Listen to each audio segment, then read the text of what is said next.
to One Thought at a Time with Ian Travers, where we get curious about what makes us tick. We're here today with a lady whose epithet needs no introduction, the Naked Warrior. Welcome, Claire Johnson. Hi, thank you for having me. It's great. It's so nice to have a conversation which isn't with the sound of motorsport and cars going around circuits in the background. So, I know. So thanks for coming. So for those who don't know, why don't you just start off by telling us, what do you do? I'm a driver performance, nutrition and fitness coach, and I work with drivers on an individual basis, and I work with motorsport teams and academies to help their drivers at track and outside of track with my RaceFit program. And I also do a lot of wellbeing corporate seminars and education services within the motorsport space as well. Wow. Yeah. Busy. Yeah. Yeah. And you clearly enjoy it, because whenever I've seen you at a race circuit, you know, you're buzzing. Yeah. You know, you're really on it. So. How can you not be? It's just the energy that's there. It's the excitement. It's the sounds and the smells. You know, I love it. Oh, that's very true, actually, isn't it? There is something about... it's really difficult, actually, in today's world, isn't it? You know, to be a petrol head in today's world. But there is something about the smell and the atmosphere. And I'm sure we'll get into it as well, but I'm eternally interested and curious about you know, the energy that people have and what that does in their performance. So let's see where we get to. I've got to ask, so the Naked Warrior, how did that come about? Well, when people say, why the Naked Warrior, I always say, well, it's a conversation starter, which is a little bit of a joke because it has initiated a lot of conversations. But originally it came from my old company, which used to be Alpha Fit Female, which was all about female empowerment and helping women be better and be the best that they could possibly be.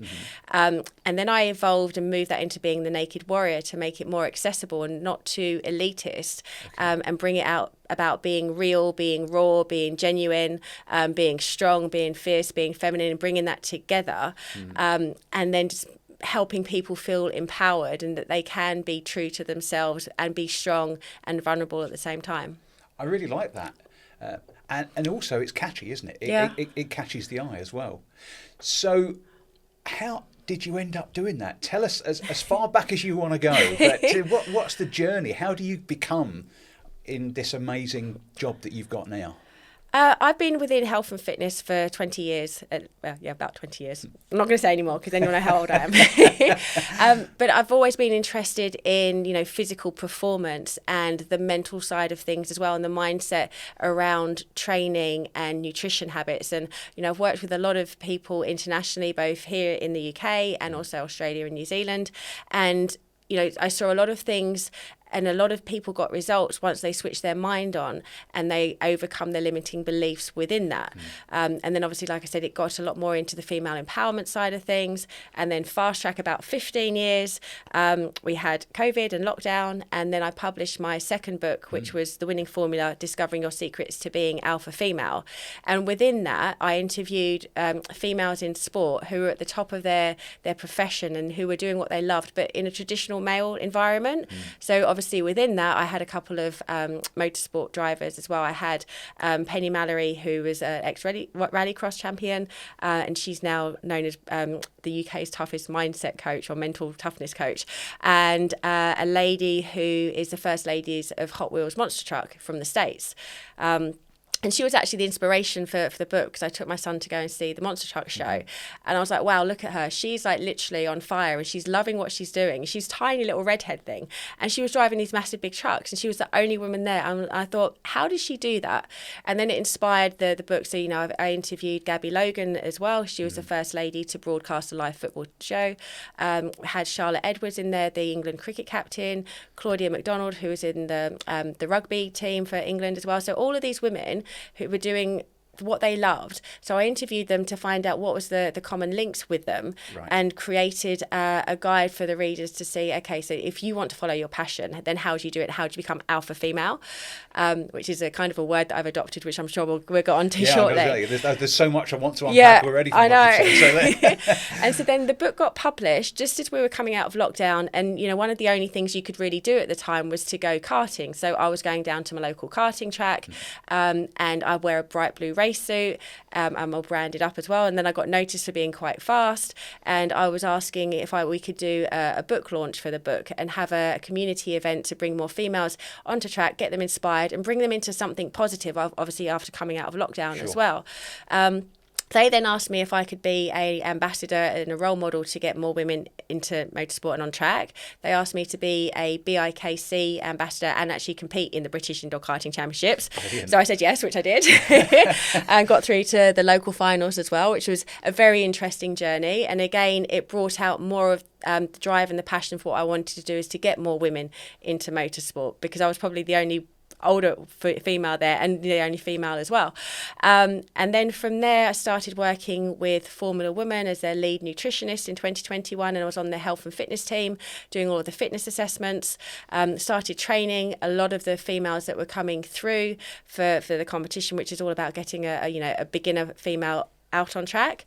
And I think out of the 50 finalists that went through, I'd worked with about 22 of them. So yeah, I was like, okay, let's do this. Then FIA Girls on Track asked me to do work with them, and then it just escalated from there. Now work with a W Series driver, drivers 1-to-1 in many different series, JCW Mini Challenge, we've got Ginetta Series, Porsche, and then also still do work with Team Sport BIKC, and I've also do a little bit more with the FIA, and what else do I do? Loads of different stuff, different motorsport teams and academies that are coaching their drivers to come through, and also do corporate presentations for some Formula One teams as well. So your working week is clearly longer than 7 days. Say that again. Your working week is clearly longer than 7 days. Yeah. How do you do that? How do you keep focused? How do you keep positive all the time? I just love what I do. Right. And it's, being able to see the transformational change in people excites me. Showing them what's possible excites me. And by doing and demonstrating through all the things that I do, I know that it inspires other people as well. Yeah. So I do all of that. And then I have my own private fitness clients and my online coaching clients. And then I have my family life as well. So it's, if I can do all of that, then, people can as well. And I seem to have a crazy amount of energy. And people often say to me, you're like a machine. But I'm just driven and purpose-driven as well. So I think that's the key difference. It's interesting, isn't it? There's a thing which some people would refer to as like a flow state. Yeah. Where you're so doing what you love that the clock almost becomes irrelevant. You kind of time just flies by. Yeah. And that you must be in that flow state, as they call it, for a lot of the time. Yeah, I do get into flow state, and I kind of liken flow state to where you switch off and you're not thinking. And so when I have been racing or doing anything like that, you're fully focused on that task. Yeah. I guess with what I do, it's because I'm that action driven and task orientated. It's, and I've got that purpose. That's what gets me to do it. And then the brain thinks, and then there's always these other opportunities. Yeah. And I'm a massive, I don't know if it's a fault of mine, but, I'm very determined, but also I don't like thinking that I could have done better or missing out on an opportunity. So I will always drive myself to do more. Yeah. Just to help and inspire other people. Yeah. And I certainly wouldn't say that's a fault. We're all different, aren't we? Yeah. What suits you is maybe not someone else, but I think absolutely. So what I'd like to do, there's so much that I want to come back to. Sure. And I've got a couple of notes here which I've made, but let's go right back. So you've been into this for a long time. So how did you get to that? What got you into this? What was the background? What were your interests? How did you end up on this trajectory? How do you get from that person that was at school to the person you are now? Because we traditionally think there's a route, don't we? You go to school, you do well. You go to college, you do well. You get a steady job, you do well. You retire, you die. It's. I break that mold. Yeah. So, and I think a lot of people do. So I'm really curious as to what your route was. The irony is people look at me and they see how passionate I am about fitness and helping other people be fit and healthy, and they think that I was naturally a sporty person. And I was into sports at school and I played a lot growing up, and I didn't.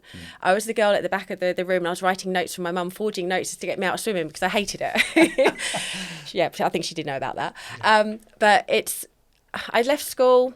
I left school probably at 16. I wanted to leave. I wanted to change my environment because I didn't feel like, looking back now, I didn't feel that it was allowing me to grow. I felt stifled by the surroundings that I had, and I didn't want to be pigeonholed in doing everything the same as everyone else. That wasn't for me. So then, what was that sort of education, school process, community? Yeah, I clearly remember thinking, like, 15, I'm not going to go to the sixth form at the school that I was at. Everyone else is doing it. I want to change. I want to do something different because I'm not going to grow. I want to experience different things. Yeah. And did you have any role models at the time? Were there people that you were aspiring or looked at and thought, I want to do what you're doing, or was this completely adventurous? It was just my nature.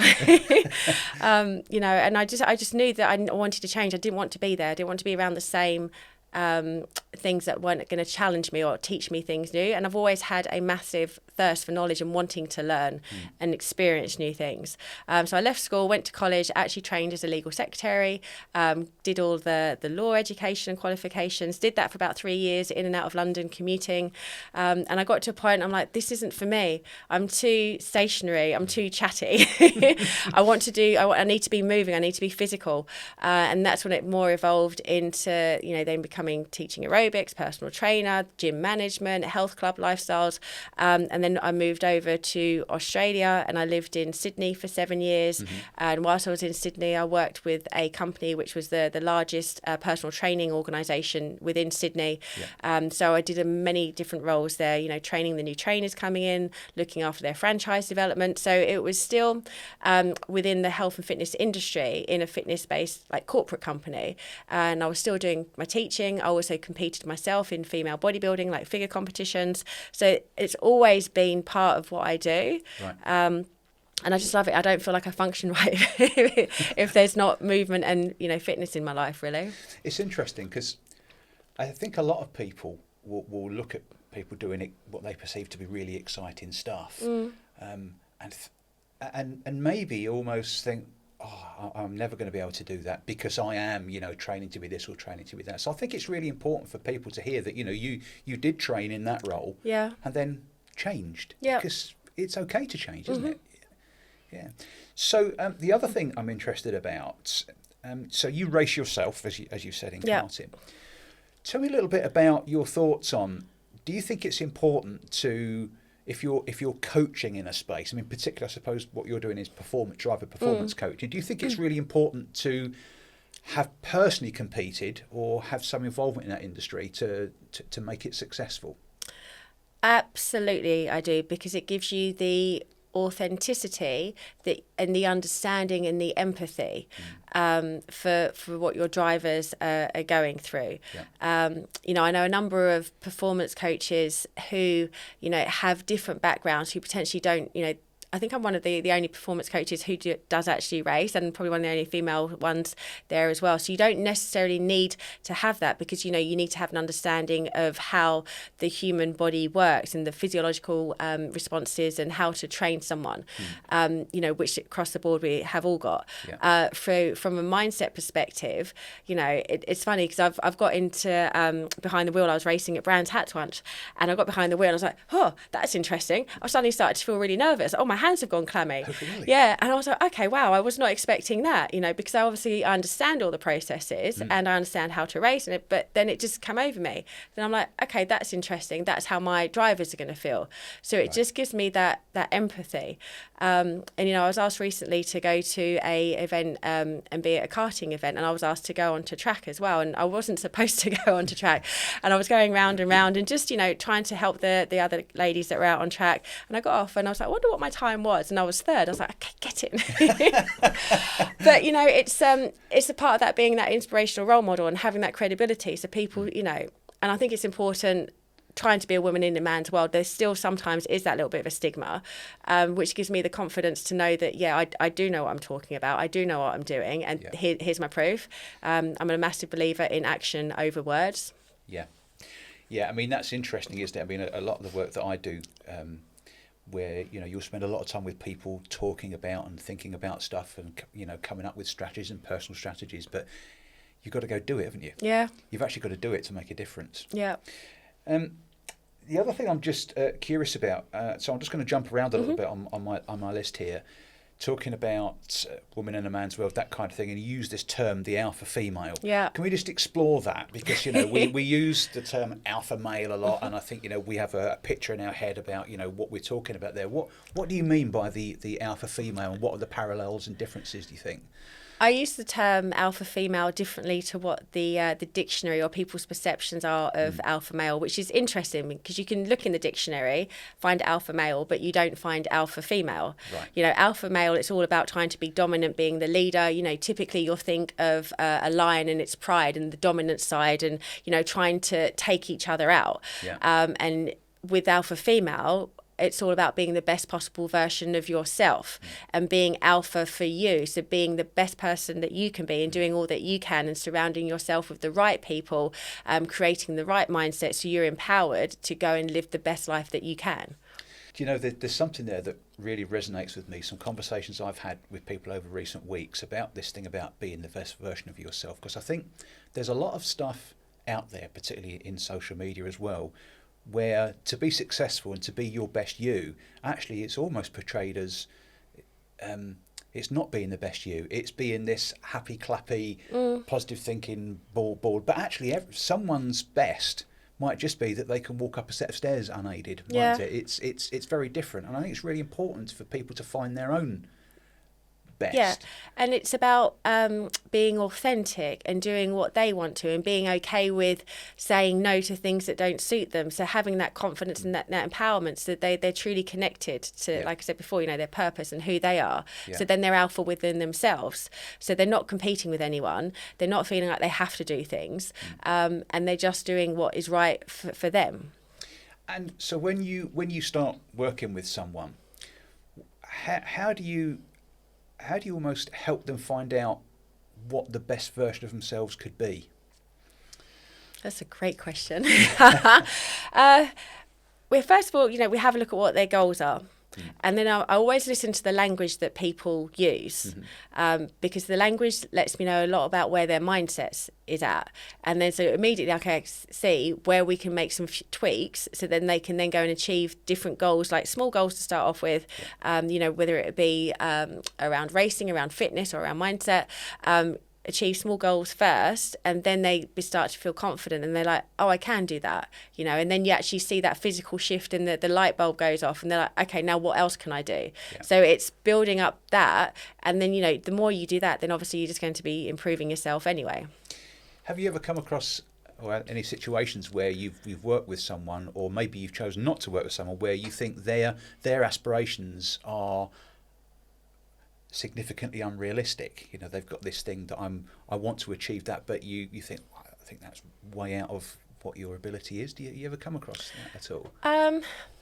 No, because people don't aim high enough. That's a good art. I like that. Yeah. People always limit themselves. So I talk a lot about, creating what is possible, and then trying to create a pathway there. Someone might be starting in a karting championship indoor, they want to move outdoor and then move up through different club championships, and if they say, I want to be Formula One, it's like, okay, that's a great goal to have. Where are you right now? This is what you'd need to do.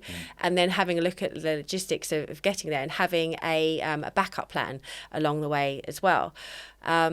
More often than not, I choose to, I actively don't work with people who don't do what they say they're going to do, because it's my biggest bugbear.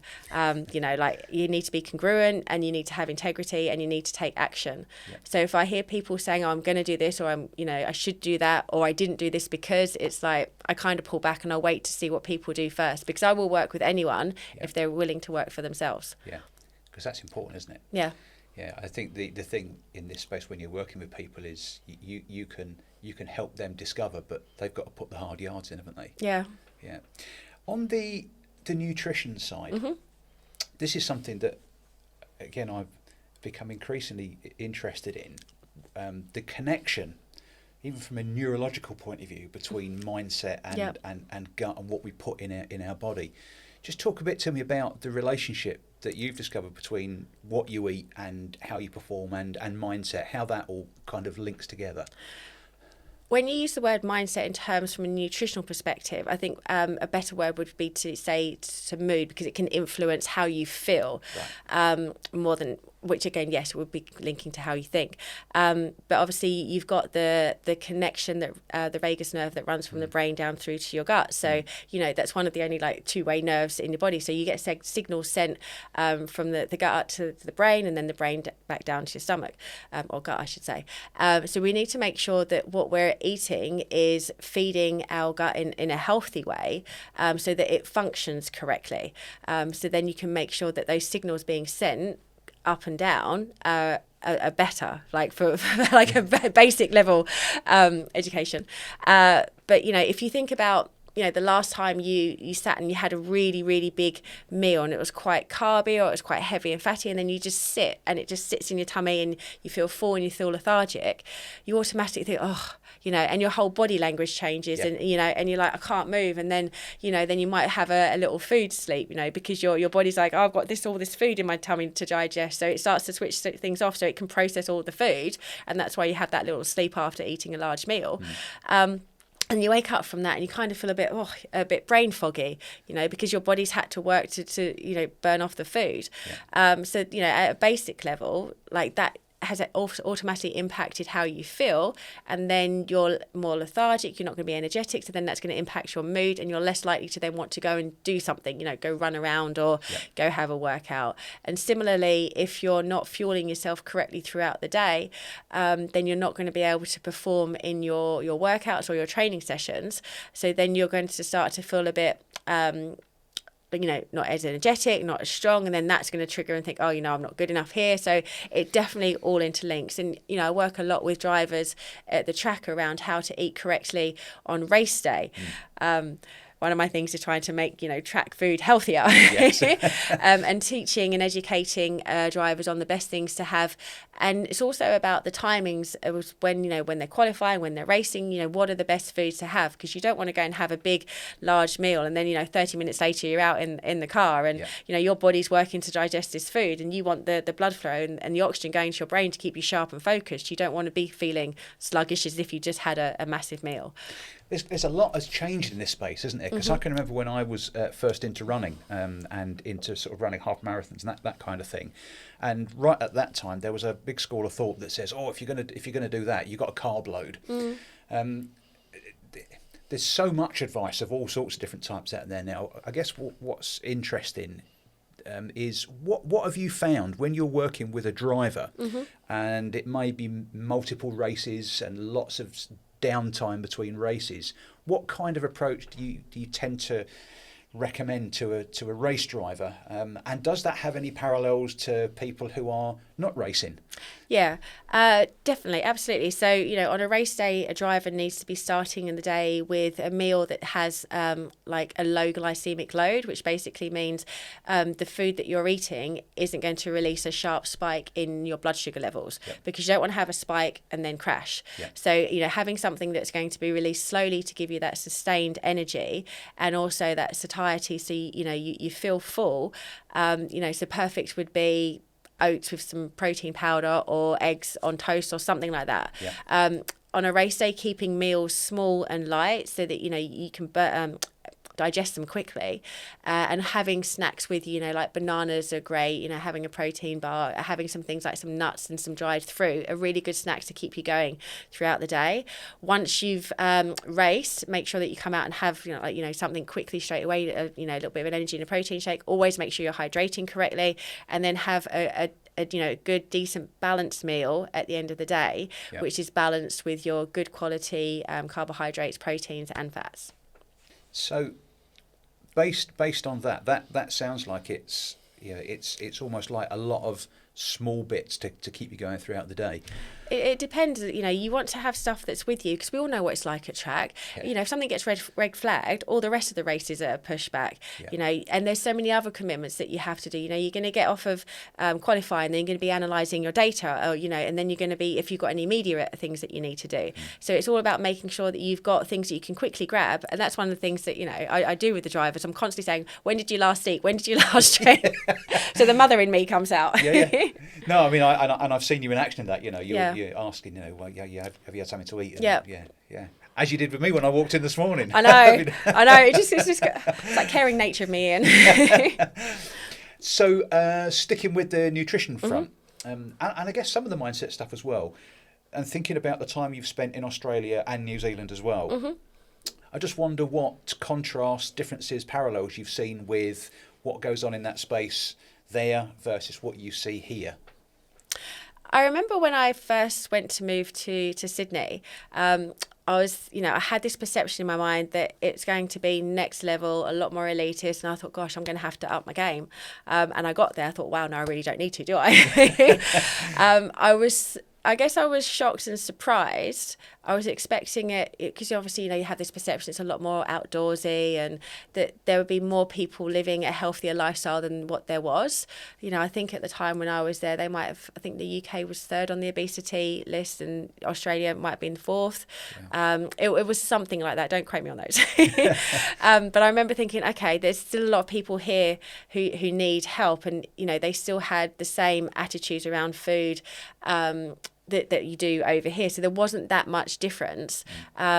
What there was more of over there was a lot more accessibility to your fresh fruit and vegetables, farmers markets, more of the specific unique ways of eating. I guess it was, like the vegan and the raw and things like that. They seem to be a little bit more ahead on those alternative sides of eating than over here. Okay. Yeah.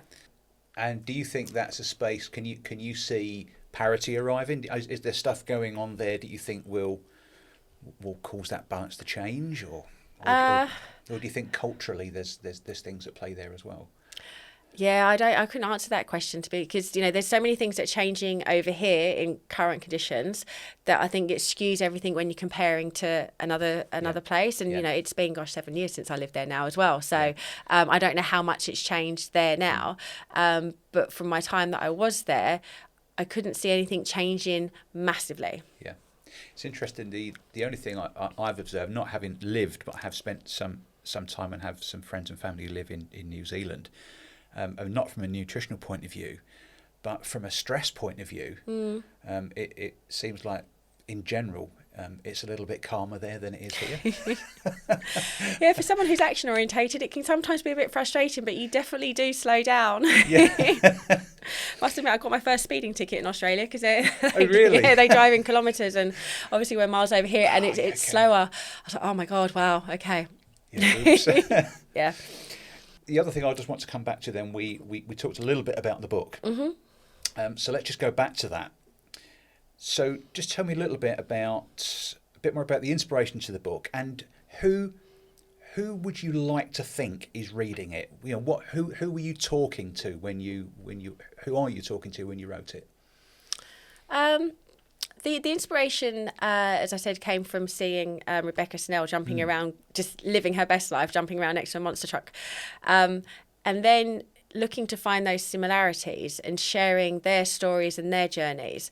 Yeah. Because I've worked with a lot of women over the years, and I've listened to the language that they've used when they feel like, particularly like with a weight loss goal, oh, I can't do this, or they expect me to do this, or I have to be this for my husband or partner or the children, and things like that. They just kind of grate me a little bit, because I'm a massive believer in, it's your life, you're here once, let's make it the best one that you can, and let's look at how we can do it. Yeah. And more often than not, I've seen a lot of women think that they can't do things, or they hold themselves back from their beliefs. So I guess, I wanted to show what's possible, and it's also identifying that it's not easy as well, and that you're going to have these challenges, and this is how you overcome these challenges. So, a lot of the common themes with, I think there was 9 or 10 ladies in the end, because I was in there as well. The common themes were, follow your passion, put a good team around you, have a plan and have a focus and a goal, and know that when the times do get tough and challenging, that you can then lean on your support team, and have those good people around you as well. So it was bringing that about. So for anyone who's reading it, it doesn't necessarily just have to be females, but the drive was to inspire more women, and particularly well, not at a young age, but at any age, you know, that you can go and do what you want to do. Yeah. You know, I've seen it a lot from young females trying to get into, you know, motorsport or any other areas of work that they want to do. And also with women, you know, after they've had the family and the young kids, they kind of lost their identity, and then they don't know what to do. And they're like, oh, I wish I could do that. And it's like, well, you can, and they're like, but I can't. And like, you can. I like, let's find out how, you know, and I think I demonstrate that a lot with everything that I do. Yeah. Yeah. It's that adage, isn't it, that we often get in our own way. Exactly. For a whole load of reasons. Yeah. And that makes me sad if I see someone doing that. It is frustrating, isn't it, when you do see people who, and I see this sometimes at an early age. So I have some involvement with Explorer Scouts in Duke of Edinburgh, and I can remember going back some years now, and I asked this group of teenagers, let's just talk about our dreams. You know, what do you want to be? And obviously you get a wide range. And I can remember the first answer was, I want to go to Mars. And I thought, brilliant. Yeah. Because it would be so easy, wouldn't it, to laugh that off and say, yeah, right. Yeah. But I thought, hang on, you know, teenager now. Yeah, absolutely. That's that could brilliant, be, yeah. great. You know, can I come too? But then you go around and it's, you know, how about you? Oh, I just want to get a normal job. I'm thinking, what? Where's the passion? Where's the passion? Yeah. What happened there? So yeah, I think it's interesting. It's conditioning's all around us, isn't it? And I guess, you know, you and I get the luxury, if you like, to operate in the space where we try and help people discover it. But I'm always wondering, how do you reach more people? And one of the reasons for the podcast is, you know, if we can just get people to say, yeah, maybe I could do that. Yeah. Yeah. Okay, great. So when's the next book? Funny you should say that. It's in the initial stages of writing down what it's going to be about and who's going to be in it and what its focus is. Brilliant. Yeah, so next year. Next year, I was going to say, so when's that going to be? Because I know you're going to have a target. Yeah, I know, you know me, and you'd make me accountable to give me that goal as well. I know you. Oh, that's been brilliant. Claire, I've got one last question I'd like to finish with. Shoot. So, and I think you know what's coming if, you know, having listened to the other podcasts. So just imagine now that we've conquered time travel. So you can write a younger Claire a note, which you can leave in a place that you would discover it. And I'm just interested in knowing what you know today, what would you write to yourself? Getting to do what you love doing earlier. Yeah, great answer. Thank you very much, Claire. It's been a pleasure and so nice to not have the interruptions that we often do at a racetrack, yeah. which is really good. So, Claire, thanks very much for taking the time. Thank you so much. You have been listening to One Thought at a Time with our guest this week, Claire, the Naked Warrior. If you've enjoyed this episode, please do like and subscribe. If you'd like to explore our back episodes, please do so with your favourite podcast service, or you can find it on the Thinking It Better YouTube channel. If you'd like to reach out to us here at the podcast, you can do so on our Instagram, LinkedIn and TikTok accounts at Thinking It Better or at Ian M. Travers.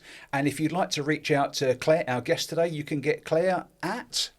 You can come and find me on Instagram at _The Naked Warrior. Search on all the other social handles for The Naked Warrior. Google me, you'll find me, and then just DM and reach out. Fantastic. Thank you, Claire. And to everyone who's listening now, thanks for listening.